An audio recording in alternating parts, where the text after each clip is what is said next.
Sebelum menonton videonya, alangkah bijaknya menekan tombol subscribe, karena subscribe tidak akan pernah menambah beban pikiran Anda. Syekh Siti Jenar merupakan salah satu tokoh penyebar Islam di tanah Jawa. Sosoknya yang kontroversial karena banyak yang menganggap ajarannya sesat, hingga ia disingkirkan oleh para wali songo dan pada akhirnya dieksekusi mati.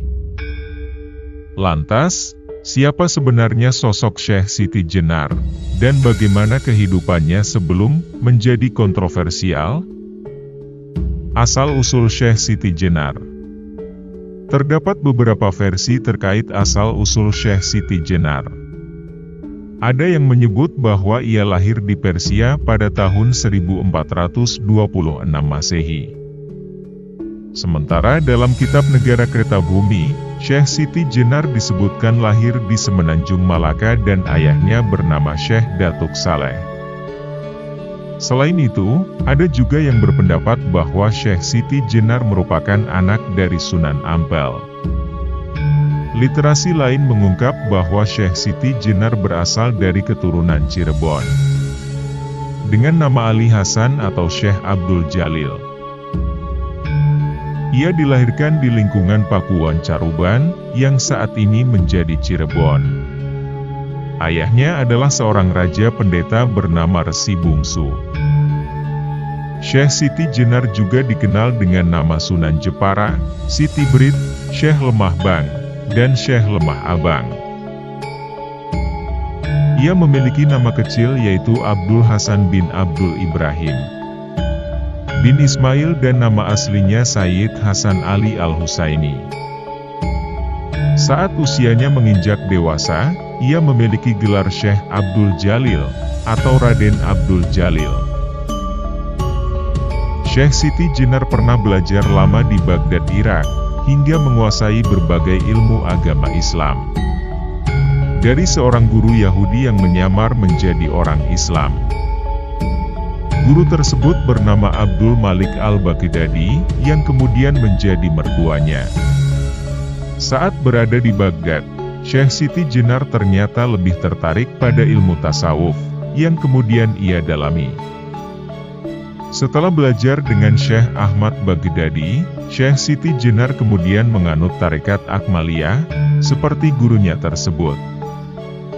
Dari Baghdad, Syekh Siti Jenar kemudian pergi ke Malaka dan mengajarkan ilmunya, di mana ia mendapatkan gelar Syekh Datuk Abdul Jalil dan juga Syekh Jabarantas.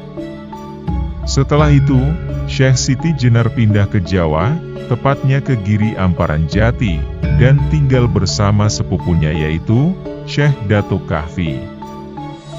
Selama di Giri Amparan Jati, Syekh Siti Jenar menyebarkan agama Islam, dan mendapatkan banyak pengikut di sana. Muridnya datang dari berbagai golongan, baik dari masyarakat umum hingga bangsawan. Setelah memiliki banyak murid, Syekh Siti Jenar mendirikan sebuah pondok pesantren untuk belajar, yang berada di Dukuh Lemah Abang, Cirebon. Ajaran Syekh Siti Jenar dianggap kontroversial, karena ia memiliki perbedaan pendapat dengan sejumlah wali dan tokoh Islam saat itu. Dalam sebuah pertemuan di Istana Argapura, Gresik, Syekh Siti Jenar mengemukakan pendapatnya tentang ketuhanan. Ia berpendapat bahwa dengan beribadah kepada Allah Subhanahu wa Ta'ala, pada dasarnya sama dengan Allah. Yang sama artinya dengan manunggaling kawula Gusti.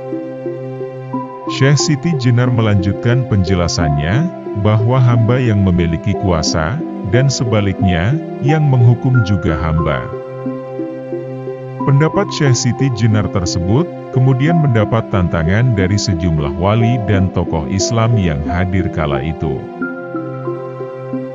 Syekh Siti Jenar diminta untuk bertaubat karena dianggap menyamakan dirinya sebagai Tuhan. Akan tetapi, Syekh Siti Jenar tetap pada pendiriannya hingga akhirnya dijatuhi hukuman mati. Itulah sedikit ulasan mengenai siapa Syekh Siti Jenar sebenarnya. Entah benar atau salah cerita ini masih simpang siur. Karena pada zaman dahulu kala, tidak ada yang tahu keasliannya seperti apa. Mari kembangkan channel Calon Kantoran, dengan menekan tombol subscribe dan mengaktifkan loncengnya, agar kami semangat mengupload video-video yang bermanfaat tentunya bagi kalian semuanya. Terima kasih.